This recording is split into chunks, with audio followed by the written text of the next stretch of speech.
tanda-tanda kiamat kecil yang belum terjadi dan pasti terjadi dan akan terjadi. Hadis Abi Hurairah radhiyallahu anhu, Nabi sallallahu alaihi wasallam bersabda, "La taqumus sa'atu hatta yuhsar al-furat an jabalin min adh-dhahab yaqtatilun nas alaihi fayaqtulu min kulli mi'atin atau fayuqtalu min kulli mi'atin tis'atan wa tis'un wa yaqulu kullu rajulin minhum la'alli akuna ana alladhi anju." Dari Abu Hurairah radhiyallahu anhu, Nabi sallallahu alaihi wasallam bersabda, tidak akan tegak hari kiamat sampai sungai Efrat dikeringkan dan ditampakkan padanya satu gunung semua emas. Maka manusia akan datang dari berbagai macam arah dan akan berperang untuk memperebutkan gunung emas tersebut. Sampai-sampai setiap 100 tentara yang perang memperebutkan gunung emas itu, 99 mati dan 1 yang selamat. Kemudian setiap orang yang terlibat dalam peperangan itu akan berharap bahwa mereka lah satu-satunya yang selamat dari 100 orang yang gugur dalam perang. Dahsyatnya peperangan pada hari itu hanya gara-gara memperebutkan sebuah gunung dari emas. Tentu ini sebuah alamat tanda-tanda kenabian Nabi sallallahu alaihi wasallam. Wah, ini pasti berlaku. Di mana Nabi sallallahu alaihi wasallam menceritakan bahwa di dunia ini ada gunung semuanya emas, dan itu akan ditampakkan di akhir zaman, sehingga semua manusia akan memperebutkan gunung yang berupa emas ini sampai mereka rela menyerahkan nyawanya hanya untuk emas-emas ini. Saking besarnya fitnah ini dan pertempuran yang akan terjadi untuk memperebutkan emas ini, sampai-sampai Nabi sallallahu alaihi wasallam mengatakan, "Faman hadarahu atau faman syahidahu fala ya'khud minhu syai'an." Maka siapapun yang kelak diperlihatkan gunung itu, jangan pernah mengambilnya, jangan pernah terlibat dalam peperangannya. Kata Al-Hafidh Ibn Hajar rahimahullahu ta'ala, karena besarnya fitnah dan besarnya peperangan pada hari itu. Sebagian orang ada yang mengartikan bahwa Jabal Minad Dhahab di sini artinya al-bitrun yang kita kenal dengan minyak bumi. Kalau memang ini penafsirannya, kenapa Nabi sallallahu alaihi wasallam sampai kemudian menceritakan betapa dahsyatnya peperangan itu? Berarti bukan itu maknanya. Karena minyak bumi itu sudah keluar sejak lama dan tidak ada perang seperti yang disifatkan Nabi sallallahu alaihi wasallam.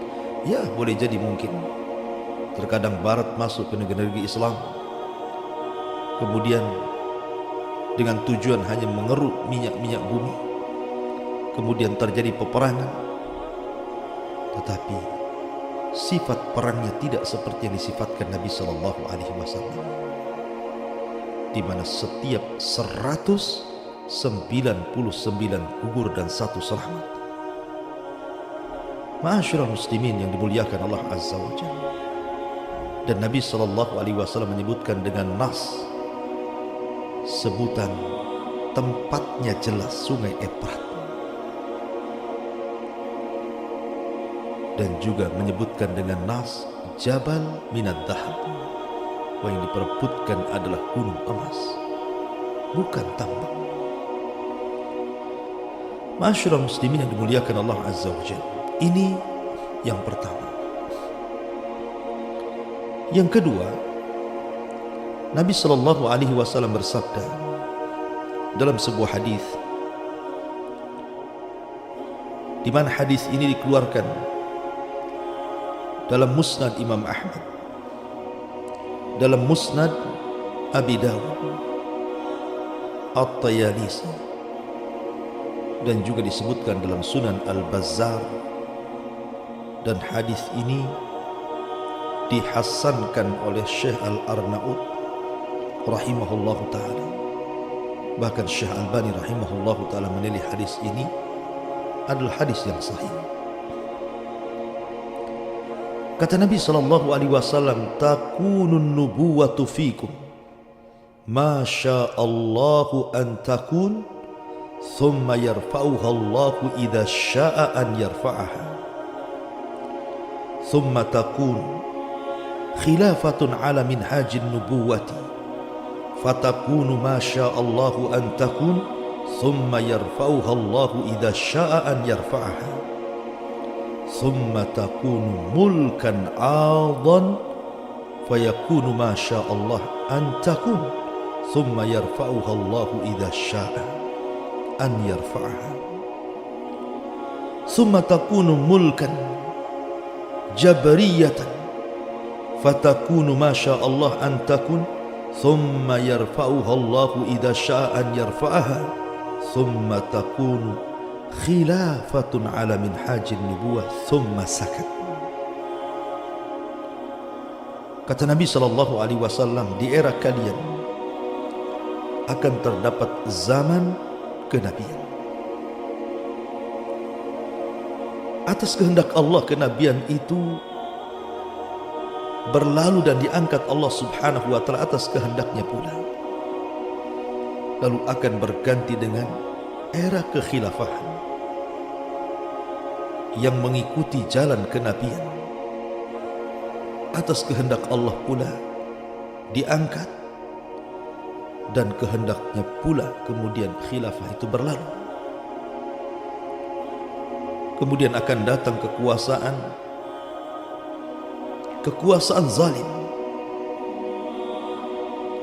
dan atas kehendaknya Allah berlalukan kekuasaan itu, dan akan datang pula era kekuasaan yang disebut dengan kekuasaan diktator, dan atas kehendaknya Allah maka akan berlalu sampai akan datang kembali kekhilafahan yang mengikuti jalan kenabian. Lalu Rasul kemudian terdiam. Ma'asyiral muslimin yang dimuliakan Allah Subhanahu wa ta'ala, hadis ini menjelaskan kepada kita tentang fase perjalanan manusia. Pertama, dipimpin oleh Nabi SAW. Ma'ruf, Nabi SAW menjadi Nabi selama 23 tahun. Maka persis di tanggal 12 bulan Rabiul Awal tahun 11 Hijriah, di hari Senin, Nabi SAW pupus usia, meninggalkan kita semuanya. Dan ini tahun-tahun kesedihan bagi kita. Itu yang disebut dengan takunun nubuwatu fikum. Kemudian era yang kedua yang disebut era khulafaur rasyidin, yang Rasul mengatakan thumma takunu khilafatu ala minhajin nubuwah. Kemudian akan berlalu zaman kenabian, dan akan datang zaman khilafah yang mengikuti manhaj kenabian. Dan Nabi SAW bersabda bahwa khulafaur rasyidun itu hanya 30 sanatan, 30 tahun saja. Dan ini dimulai daripada era Abu Bakar Siddiq radhiyallahu anhu. Kemudian Abu Bakar meninggal, diganti Amirul Mukminin Umar bin Khattab radhiyallahu anhu. Kemudian Amirul Mukminin Umar bin Khattab mati, diganti oleh Utsman ibn Affan. Kemudian Utsman ibn Affan meninggal, diganti oleh Ali bin Abi Thalib. Kemudian digenapkan dengan kekuasaan putra Ali bin Abi Thalib, Hasan ibnu Ali radhiyallahu anhu. Genap 30 tahun. Inilah fase kedua, fase Khulafaur Rasyidun. Dengan berlalunya fase Khulafaur Rasyidun, dengan meninggalnya Ali radhiyallahu anhu, kemudian Hasan ibn Ali menyerahkan kekuasaannya kepada Muawiyah, maka ini adalah fase yang ketiga yang disebut dengan mulkan a'zam, kerajaan yang disebut dengan a'zam. Apa itu a'zam? A'zam itu gerham yang menggigit sesuatu. Makanya Nabi SAW mengatakan, addu 'alaiha bin nawajid, gigitlah sunnah itu dengan gerham kalian. Seolah-olah ketika Rasulullah SAW mengatakan mulkan a'zam, kerajaan yang dikatakan a'zam, a'zam itu artinya kerajaan yang penuh dengan ketakutan. Takut kalau kekuasaannya diambil orang. Atau dengan bahasa mudahnya, akan muncul kerajaan yang berbentuk dinasti, yang hanya dikuasai oleh turun-temurunnya saja, yang diwarisi oleh anak cucunya saja, dan takut dikuasai orang lain. Ya, walaupun banyak kezaliman di sana sini, banyak pembunuhan di sana sini, akan tetapi kondisinya masih lebih baik karena mereka masih disebut khilafah, karena mereka masih berhukum dengan hukum Allah, dan kaum muslimin masih memiliki satu pemimpin. Ma'asyiral muslimin yang dimuliakan Allah Azza wa Jalla, ada yang mengatakan bahwa era mulkan a'zam ini dimulai daripada era Bani Umayyah dengan meninggalnya Ali radhiyallahu anhu. Kemudian Hasan menyerahkan kepada Muawiyah ibn Abi Sufyan, maka dialah raja pertama dalam Islam dan kerajaannya disebut Bani Umayyah. Kemudian setelah runtuhnya Bani Umayyah, datanglah Bani Abbasiyah dan ditutup dengan Bani Utsmaniyah atau disebut dengan Ottoman, kerajaan Turki Utsmani. Runtuh. Dengan runtuhnya Turki Utsmani, maka berlalunya kerajaan yang disebut dengan mulkan a'zam, dan itu pada tahun 1924, dan selebihnya berlalu. Kemudian masa fase yang keempat dimulai, yang Nabi SAW katakan, summa takunu mulkan jabriyatan, akan datang fase keempat di mana akan dikuasai para raja-raja yang diktator, raja zalim, raja yang akan menyebarkan maksiat di mana-mana, perzinahan di mana-mana, pelacuran di mana-mana, minum khamar di mana-mana, kesyirikan di mana-mana, dan kezaliman menyebar di mana-mana. Dan kita berada di fase keempat ini.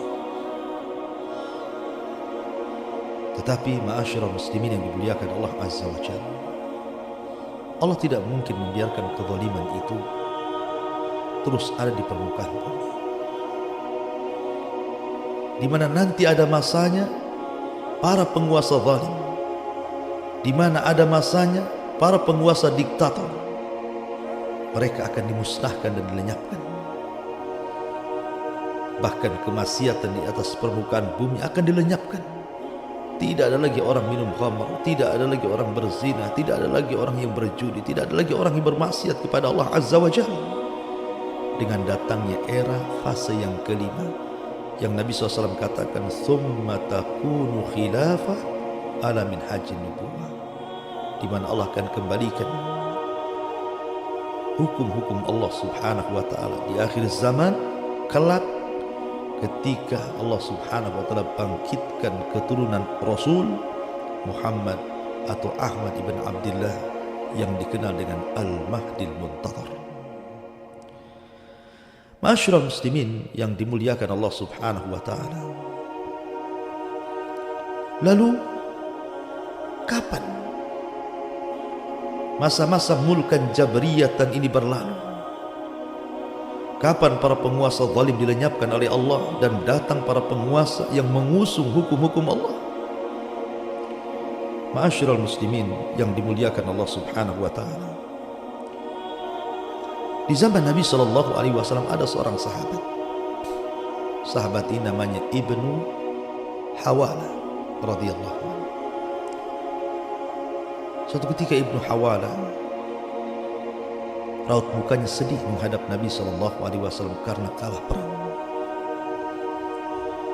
Kemudian Nabi sallallahu alaihi wasallam meletakkan tangannya di atas kepala Ibn Hawala. Kemudian mengatakan, "Ya Ibn Hawala, idza ra'aital khilafata qad nazalatil ardal muqaddasata faqad danatiz zalazil wal balabil wal umuril idham was-sa'atu yawma idin aqrab minan nas min yadi hadihi ila ra'sika ya Ibn Hawala."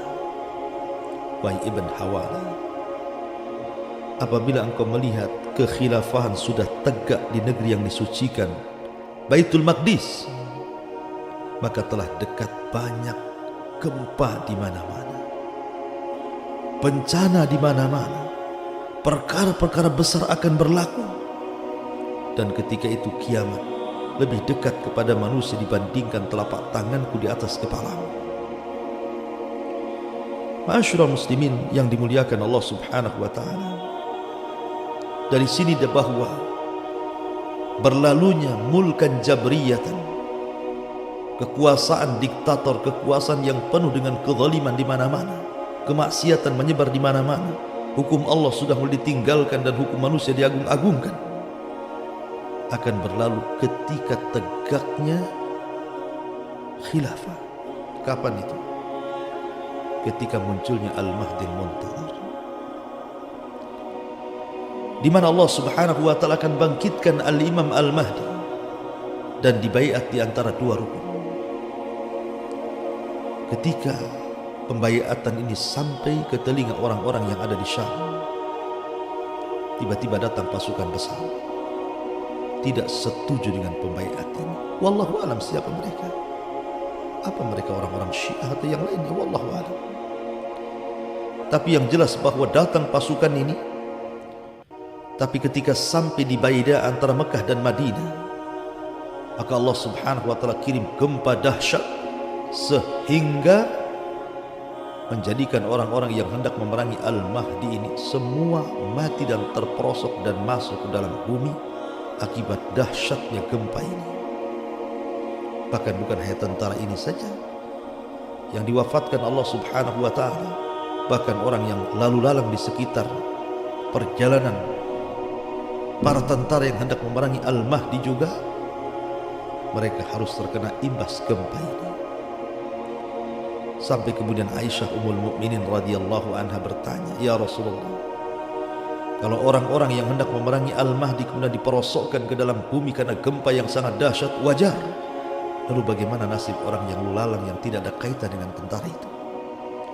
Maka Nabi sallallahu alaihi wasallam mengatakan, "Yub'atsuna yaumal qiyamati ala niyatihim." Mereka akan dibangkitkan pada hari kiamat sesuai dengan niat-niat mereka.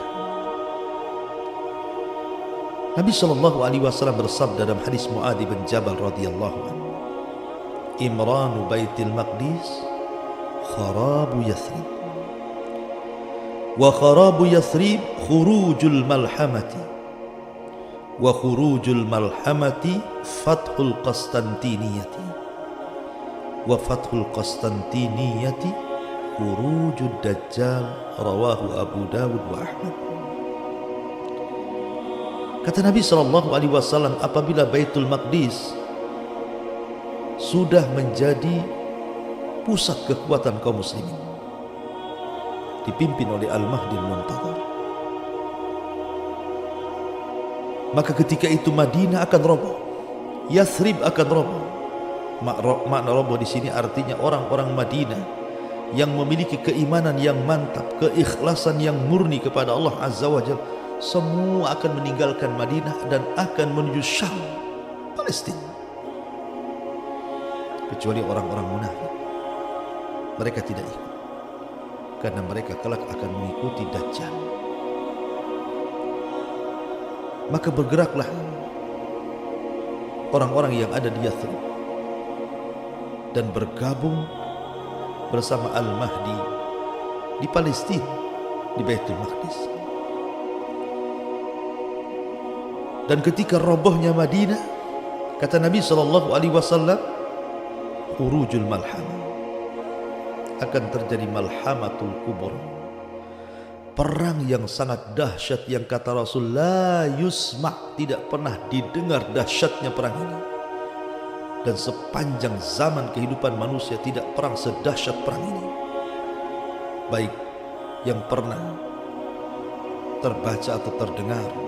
Ada perang dunia pertama, kemudian disusul dengan perang dunia kedua yang diceritakan dahsyatnya luar biasa. Tapi perang ini jauh lebih dahsyat daripada perang dunia pertama atau perang dunia kedua, karena Rasul mengatakan la yusma', tidak pernah didengar dahsyatnya, luar biasa. Maka disebut malhamatul kubra. Malhamah diambil dari kata lahmun, karena saking dahsyatnya perang ini sehingga daging manusia bertebaran, bertebarangan, berhamburan karena dahsyatnya peperangan ini. Ma'asyiral muslimin yang dimuliakan Allah Azza wa Jalla. Lalu kapan terjadinya malhamatul kubra? Nabi SAW pernah bersabda dalam sebuah hadis di mana kita kaum muslimin tusalihuna antum warrum sulhan amina. Kata Nabi SAW, kalian akan berdamai, kalian akan melakukan hudnah perdamaian bersama orang-orang Romawi Nasrani nanti di akhir zaman. Artinya bahwa seluruh kaum muslimin akan bergabung dengan orang-orang Romawi Nasrani yang ada di Eropa. Kemudian fatagzunahu aduwa mi waraikum, fatagzuna antum warrum aduwan mi waraikum. Maka kalian kaum muslimin akan bergabung bersama orang-orang Romawi memerangi musuh di belakang kalian. Rasul tidak menyebutkan siapa musuh di belakang kita. Boleh jadi ke arah Asia atau yang lainnya, tapi yang jelas bahwa di akhir zaman Islam itu sangat kuat sehingga mereka bisa melakukan hudnah, melakukan hubungan untuk menyerang musuh di belakang kita. Kalau kita tidak kuat, tidak mungkin kemudian kita kerjasama dengan orang-orang Romawi. Akhirnya kemudian perang dahsyat pun terjadi. Setelah kemudian Allah Subhanahu wa taala menangkan peperangan itu, tiba-tiba kemudian orang-orang Romawi mengklaim bahwa kemenangan itu adalah kemenangan mereka. Bangkitlah seorang Nasrani mengacungkan salib dan mengatakan ghalabas salib, ghalabas salib. Salib telah menang, salib telah menang. Maka datang seorang muslim marah besar, karena ini perang bersama. Kenapa kemudian kemenangan diklaim orang-orang Romawi? Diambillah salib itu kemudian fayadukuhu, kemudian dipatahkan dan dipecahkan. Kemudian dia pun fayaqtuluhu, membunuh Nasrani dan mengatakan balillah ghalab, bahkan Allah yang memenangkan perang ini, bukan kalian. Bangkitlah orang-orang Nasrani dan membunuh seorang muslim yang sudah membunuh seorang Nasrani yang mengatakan ghalabas salib, ghalabas salib, telah menang salib dan telah menang salib. Ketika kemudian mereka mulai berkhianat, fayaghdurun, berkhianat, mereka merobek perjanjian dengan kaum muslimin. Disinilah terjadi malhamatul kubra, di mana Islam di akhir zaman akan berperang melawan orang-orang Nasrani. Nasrani Barat, Nasrani yang sudah memang dipersiapkan untuk di akhir zaman berperang melawan kaum muslimin. Dan Nabi SAW sampai-sampai menyebutnya bahwa ya'tunakum tahta thamanina ghayah, bahwa mereka akan mendatangi kalian dengan jumlah 80 daulah, 80 negara akan bersatu bersama orang-orang Nasrani. Kemudian tahta kulli ghayatin ithna asyara alfa, dan setiap satu negara akan membawa 12.000 pasukan khusus untuk melawan kaum muslimin. Jadi kalau seandainya kita kalikan saja 80 negara, di mana setiap negara membawa 12.000, berapa jumlah tentara musuh melawan kaum muslimin? Banyak sekali, miliun. Ma'asyiral muslimin yang dimuliakan Allah subhanahu wa ta'ala. Dan mereka pada akhir zaman akan jauh jumlahnya dibandingkan kaum muslimin. Jadi orang-orang Nasrani itu di akhir zaman jumlah mereka melebihi jumlah kaum muslimin. Ketika pasukan berhadap-hadapan di perang Malhamatul Kubra, di sini terjadi pemurtatan luar biasa, di mana sepertiga pasukan kaum muslimin ketakutan. Karena ketakutan akhirnya mereka pun lari, dan sebagiannya bergabung bersama orang-orang Romawi. Maka tentara ini disabdakan Nabi SAW, la yatubullahu alaihim, Allah tidak akan menerima taubatnya. Kemudian Allah subhanahu wa ta'ala pasukan mempersiapkan sepertiga pasukan lainnya, dan mereka berperang habis-habisan dan semuanya gugur, dan Rasul katakan mereka adalah khairu syuhada fil ardi, mereka sebaik-baik orang yang mati syahid di bumi. Kemudian sepertiga pasukan mereka lah yang dimenangkan oleh Allah Azza wa Jalla, sehingga orang-orang Romawi terkalahkan dalam perang Malhamatul Kubra. Ingat, perang ini hanya terjadi dalam tempo sesingkat-singkatnya 4 hari saja. Perang ini hanya terjadi 4 hari. Hari pertama kaum muslimin mempersiapkan pasukan, mempersiapkan sebagian pasukan. Begitu juga Romawi. Terjadi pertempuran hebat dari pagi sampai malam. Tidak ada yang kalah, tidak ada yang menang. Korban berjatuhan, tentara banyak yang mati. Kemudian hari yang kedua dilanjut, kaum muslimin mempersiapkan pasukan yang lain. Begitu juga Romawi. Kemudian mereka berperang dari pagi sampai malam. Tidak ada yang kalah, tidak ada yang menang. Korban berjatuhan begitu banyak. Kemudian hari yang ketiga juga sama. Tidak ada yang kalah, tidak ada yang menang. Korban berjatuhan. Tapi hari keempat datang tentara dari Madinah, dan mereka sebaik-baik tentara. Yauma idzin, pada hari itu. Kemudian menyerang orang-orang Romawi di hari keempat dalam perang Malhamatul Kubra, dan Allah menangkan.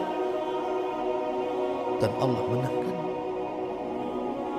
Betapa banyak jasad-jasad para syuhada atau jasad-jasad orang-orang kafir Romawi saat Malhamatul Kubra, sehingga dahsyatnya peperangan ini sampai-sampai Rasul mengatakan, kalau seandainya yatiru ta'ir, kalau seandainya ada burung itu lewat di atas peperangan, fasaqata famat, pasti dia akan jatuh kemudian mati.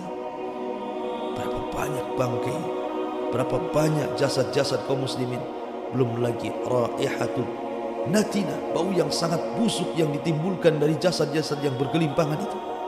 Wajar kalau seandainya burung kemudian jatuh karena dahsyatnya peperangan itu. Ma'asyiral muslimin yang dimuliakan Allah subhanahu wa ta'ala, di mana pusat tentara orang-orang kafir di akhir zaman, dan di mana pusat tentara orang-orang yang beriman? Ada yang mengatakan bahwa pusat tentara orang-orang Romawi berada di A'maq dan Dabik. Di mana A'maq? A'maq itu di Antokia, Turkiya sana, dan Dabik itu dekat Halab, Suriah. Anda bisa bayangkan pasukan orang-orang Romawi terbentang dari Antokia, Turki, sampai kepada Halab, Suriah. Saking banyaknya mereka. Sementara Fustatul Muslimin, tempat pasukan kaum muslimin berada di akhir zaman. Kata Nabi SAW, mereka akan tinggal di Dabik, di Ghuta. Mereka akan tinggal di Ghuta, kurbu Damaskus, mendekati Damaskus, Dimas. Pada Damaskus di zaman Rasul belum ada, tapi Nabi SAW mengkabarkan akan ada Damaskus, dan sekarang ada Damaskus, dan di situ ada Ghuta dekat dengan Damaskus. Disitulah kaum muslimin akan menjadikan kekuatannya tinggal di Ghuta, sementara orang-orang Romawi akan berada di Dabik sampai ke Amak, di Antokia Turki sampai ke Halab Suriah. Maka berjumpalah dua pasukan, dan Nabi SAW katakan, khurujul malhamah, terjadi malhamatul kubra. Maka singkat cerita, sehingga setelah 4 hari kaum muslimin menang, maka mereka bergerak untuk membuka Konstantinopel. Di mana Konstantinopel? Konstantinia itu di mana? Konstantinia atau Konstantinopel ada di Turki, Istanbul. Dulu Istanbul pernah dibebaskan oleh seorang yang disebut dengan Muhammad Al-Fatih, maklum sejarahnya, dan dihabar gembirakan oleh Nabi SAW. Dan di akhir zaman Istanbul, Konstantinopel akan dikuasai lagi oleh orang-orang Nasrani kelak di akhir zaman. Mungkin sekarang tidak, tapi nanti di akhir zaman, tapi akan direbut lagi oleh kaum muslimin. Al-Imam Muslim dan Hakim meriwayatkan sebuah hadis dari Abi Hurairah radhiyallahu anhu. Kata Nabi SAW, hal sami'tum bi madinatin janibu minha fil barri wa janibu fil bahri. Pernahkah kalian mendengar ada satu kota, sebagiannya di daratan, sebagian kota di lautan? Maka para sahabat mengatakan, na'am ya Rasul. Maksudnya apa kota ini? Adalah kota Konstantinopel atau Istanbul. Kata Nabi SAW, la taqumus saah hatta yaghzuha 70,000 min bani Ishaq. Kata Nabi SAW, tidak mungkin tegak hari kiamat sampai kota itu diserbu oleh orang tempatan 70,000 dari kalangan Bani Ishaq. Orang-orang mereka sendiri yang masuk Islam, orang-orang Eropa yang masuk Islam dari Bani Ishaq. Mereka akan menggempur Konstantinopel. Subhanallah. Kata Nabi SAW, hatta idza ja'uha nazalu falam yuqatilu bisilahin walam yarmu bisahmin. Ketika pasukan Bani Ishaq yang 70,000 ini datang, tidak ada peperangan dengan pedang, bahkan tidak ada satu melesat satu busur panah sekalipun. Satu anak panah dari busurnya tidak dimelesat. Artinya dikalahkan bukan perang, dikalahkan bukan dengan berperang. Lalu bagaimana cara mengalahkan mereka? Fayaquluna la ilaha illallah Allahu akbar. Maka mereka pun mengucapkan la ilaha illallah Allahu akbar hanya dengan takbir. Tiba-tiba kemudian kota yang di daratan itu langsung roboh. Kemudian takbir kedua, kota yang di lautan itu langsung roboh. Kemudian takbir yang ketiga, Konstantinopel, Istanbul jatuh ke tangan kaum muslimin. Ketika jatuh ke tangan kaum muslimin dan mereka sedang merayakan kemenangan, harta rampasan perang di mana-mana. Idza saha sayhatun, tiba-tiba ada yang berteriak bahwa Dajjal telah muncul dan akan menyerang keluarga mereka di Syam. Maka ketika mendengar berita hoax ini, maka kaum muslimin pun langsung kembali dari Konstantinopel menuju Syam, dan mereka tidak berhajat mengambil harta rampasan perang sedikit pun. Mereka sudah capek. Mereka mendengar makin capek lagi, sehingga mereka sudah tidak tertarik dengan ghanimah-ghanimah itu. Yang mereka pikirkan keselamatan keluarga mereka karena Dajjal muncul kala itu. Maka mereka langsung bergerak dari Eropa menuju Syam. Tetapi sampai di rumah mereka Dajjal tidak muncul. Tetapi memang itu eranya Dajjal keluar. Kenapa Dajjal keluar? Dan di mana ketika terjadi malhamatul kubra orang-orang Yahudi?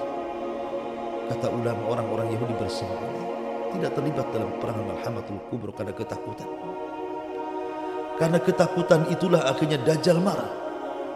Dan ingat kata Rasul, Dajjal tidak keluar kecuali ala ghadbatin yaghdibuha, kecuali karena kemarahan yang disudut orang-orang Yahudi. Mereka pengecut, tidak berani melawan kaum muslimin, sehingga Dajjal keluar dan mengompori mereka, memberikan semangat untuk melawan kaum muslimin.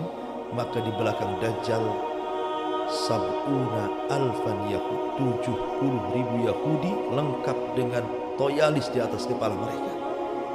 Dan munculnya Dajjallah tanda pertama dari tanda-tanda alamatus sa'atil kubra, tanda-tanda kiamat besar, dimulai dengan datangnya Dajjal.